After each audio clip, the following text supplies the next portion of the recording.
Curry crossover, three-pointer. Bang! Ball stolen. Paul knocked it away. Harden steps back, puts up a three. Won't go. Harden was out of bounds when he had it. Paul's just been thrown out of the game. A pulsating win for Golden State here in Game 1. Quick review of the Warriors taking down the Rockets. Golden State's offense created 26 open looks. They made 19 of them. That's 73%. Speaking of contested, they made things hard on James Harden. They contested 21 of 28. Thompson and Iguodala had the most success. Harden shot just 2 of 9 when they were near him, although some he thought were fouls.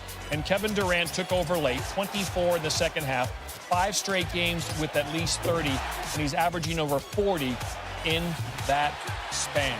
Tim McMahon with more. Rockets. James Harden just wants, quote, a fair chance. The Rockets believe there are at least 6 incorrect no calls on Harden threes in Game 1, 4 they claim the rest fessed up to at halftime. Harden shoots the most free throws in the NBA in part because his step back is so hard to contest without contact. He darts backward to create space and comes forward as he's shooting.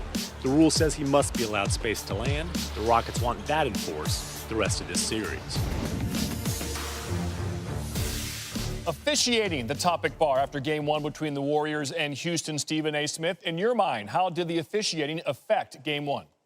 Well, you could make the argument that it affected Game 1. I saw at least 3 or 4 occasions where James Harden was clearly fouled on three-point shots, and it wasn't called. He was undercut, and he wasn't provided a place to land, and obviously it helped him misfire on a few shots. You can make that argument, but in the end, it comes down again to the greatness of Kevin Durant, overcoming a lot of things, and James Harden overall struggling. In the end, he's had a history of struggling from three-point range in key pivotal postseason games. So that's something that he's going to have to just amend or make up for, what have you, because when you got Eric Gordon playing the kind of basketball that he was playing and Chris Paul leading as a floor general the way that he led, if you're James Harden, you've been able to figure it out at any other particular moment in time. You're going to have to figure it out now if you're going to knock off the 2-time reigning defending champions.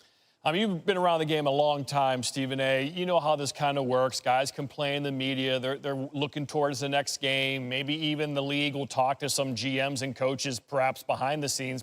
So tell our fans, what happens behind the scenes and what it means going forward. How will it affect Game 2 and Game 3, all this complaining and posturing by players and coaches? Well, it's pretty hard to say definitively what kind of effect it's going to have. What you can bank on is the fact that players are going to complain. As a result, a coach like Mike D'Antoni is going to complain. The GM, Daryl Morey, is going to complain. They're going to call the league office. They're going to ask the officiating department to monitor these things. They're going to receive promises that those things indeed will be monitored. And as a result, you'll see what may transpire in Game 2. One would surmise that James Harden is definitely going to get the benefit of the doubt moving forward. The best plan of action that the Houston Rockets could take, actually, is to be quiet.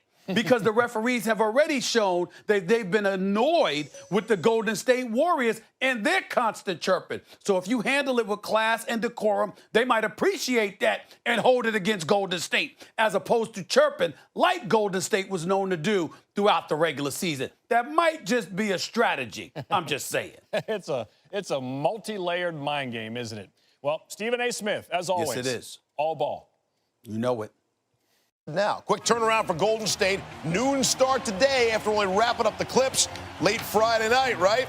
Now, James Harden drew fouls on 100 three-point shots this season, by far the most in the NBA. The officials, they give him that, right? Well, not today. Harden can't make the step back after being bumped by Klay Thompson. Harden bumped by Thompson again. They're D'ing up on him. This time, Harden hits the step back, but there's no foul, no extra free throw. Then Harden hit on another step back, doesn't make it. Here's our Steve Javie on the no calls. These 3 that we're looking at should be fouls. Now, what happens sometimes is that the referee thinks that maybe the offensive player is trying to fool him. But when you watch the defender, he is definitely jumping into the landing area of the offensive player. And that will not be the last time you hear that phrase, the landing area. Chris Paul didn't take too kindly to the lack of a whistle, closing seconds of the third quarter. Rattles in a step-back 3 after being hit by Sean Livingston. No call, and Paul is given a technical foul. Another look. Mike D'Antoni also given a technical. Hey, Coach, Tell me about the officiating. I'm not going to really try to be a nice guy, because I really don't want to give the charity to them. I'd rather have my charity and have the money. So, the response was they just came at halftime and said they missed it. That's what they told me. So, they missed 4 of them. That's 12 foul shots. So be it. So be it. Oh, really going to leave it there? Yeah. Durant would step up in the fourth. Warriors up just 1. Durant on Chris Paul, a bit of a mismatch. Yeah, a Dirk move. Warriors up 2. Steph didn't have a great shooting game. Not a good second half at all. Durant over Harden there. Another big game for Kevin, 35. He's the first Warrior with 3 straight 35-point games in the postseason since Rick Barry. Wow. 1967. Google him, kids. Here's Harden, the drive. Layup. And 1. And the foul. He got that call. Yep. Rockets cut the lead to 2 after Harden converts. Curry bringing the ball up and P.J. Tucker guarding him. Nene switched on to Curry after a screen. Durant signals, hey, clear it out, everybody. And then Curry goes to work and drains the 3 on Nene. Big bucket from Steph. And again, he did barely anything scoring-wise in the second half. Make him drive. Curry takes advantage. Warriors up 5. 21.3 seconds left. Wild sequence here. 3-point game. Durant defended by Paul. They trap Durant. Strip. Rockets go the other way. Everybody's screaming, foul him, so he can't get a 3 off. That's not a foul. Harden missed the step-back 3 over Draymond. Is knocked down yet again. Paul gets the rebound, dribbles to the corner, turns it over, trying to find Eric Gordon. Then Paul, the contact with the official, Josh Tiven. Or did he make contact with the official? He's ejected from the game for arguing another no call. James Harden on the stripes. I just want a fair chance, man. Call the game how it's supposed to be called, and that's it. And I'll live with the results. But especially we all know what happened, a few years back with Kawhi, like that can change an entire series. Just call the game how it's supposed to be called, and we'll live with the results. And it's plain and simple. James Harden after the game said he just wants a fair chance that the refs need to call the game the way it's supposed to be called. He just wants a fair chance. The refs need to call the game the way it's supposed to be called. He's specifically talking about closing out on three-pointers, feeling like he got fouled several times in those situations. I've been fouled by James on a James three-pointer before. I ain't trying to hear that. Nah, I ain't going with that one. I'm straight. Yeah.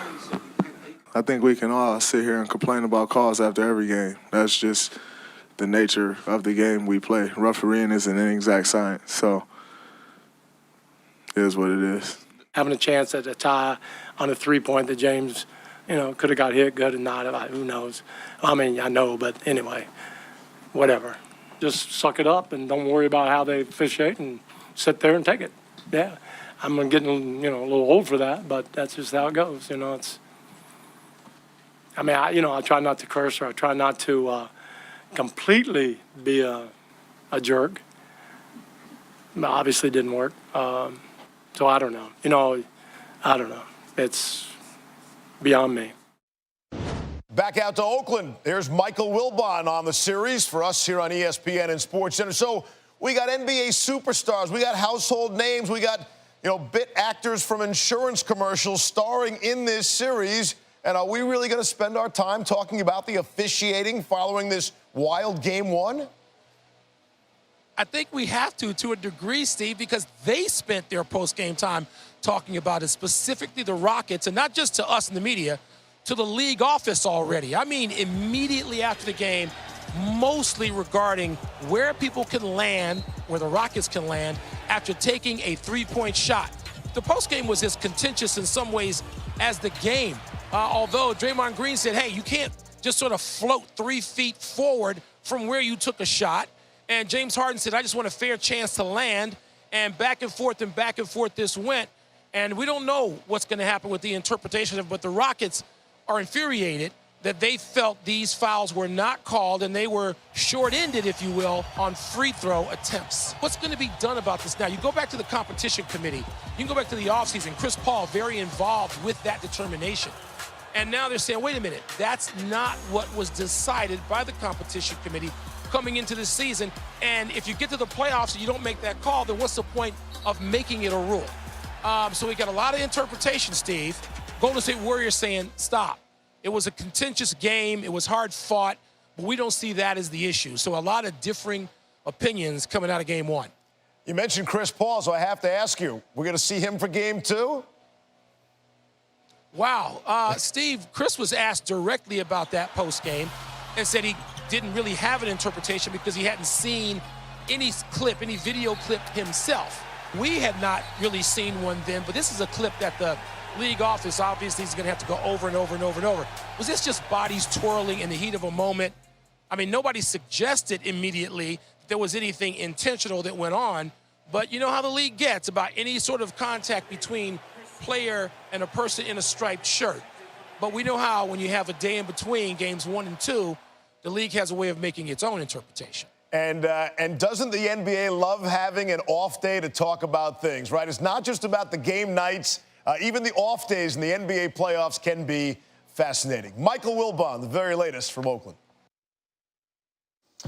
So you might recall the Rockets took out the Jazz in the last round in 5 games. Utah center Rudy Gobert took to Twitter today, offering his thoughts on the officiating, saying, "My guys were not allowed to contest shots like that last week.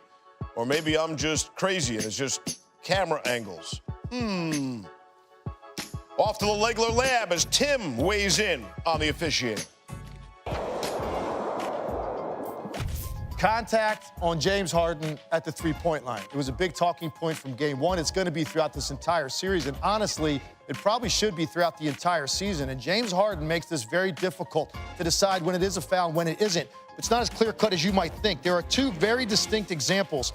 And James Harden on one, I believe, is getting fouled. On one, I think it's a good non-call. Here's the first example. We saw a few of these today. Look where Klay Thompson is jumping from. So he's clearly a couple feet inside the three-point line as James Harden is getting ready to take off. What I want you to focus on is Klay's feet coming forward and lunging. And then also, I want you to look at hip-to-hip contact that he creates with James Harden as he jumps into him right there. So there's contact already, and James Harden hasn't even come down yet. The reason I say that's important, there are times that James Harden's feet come forward, and they don't really give a defender anywhere to land. In this case, it's an easy foul call, in my mind, because the contact is occurring before his feet even come down, and honestly, they don't move that far forward on this particular shot. Something the refs need to focus on. To me, that's a missed call.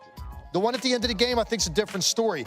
Take a look at Draymond Green playing James Harden. Stop it right here. Look where Draymond Green is going to jump from. He's basically right on the three-point line. Here's James Harden. He starts up vertical, but you're going to see his feet actually come and land this far forward. And they land before there's any hip contact on the part of Draymond Green. And you're going to see Draymond Green land basically where he took off. But look at James Harden's legs. They're coming into an area and crossing this plane and not providing the defender any chance to land. And this hip-on-hip contact, that didn't occur until after James Harden landed and crossed that plane. So for me, I'm perfectly fine with this being a non-call.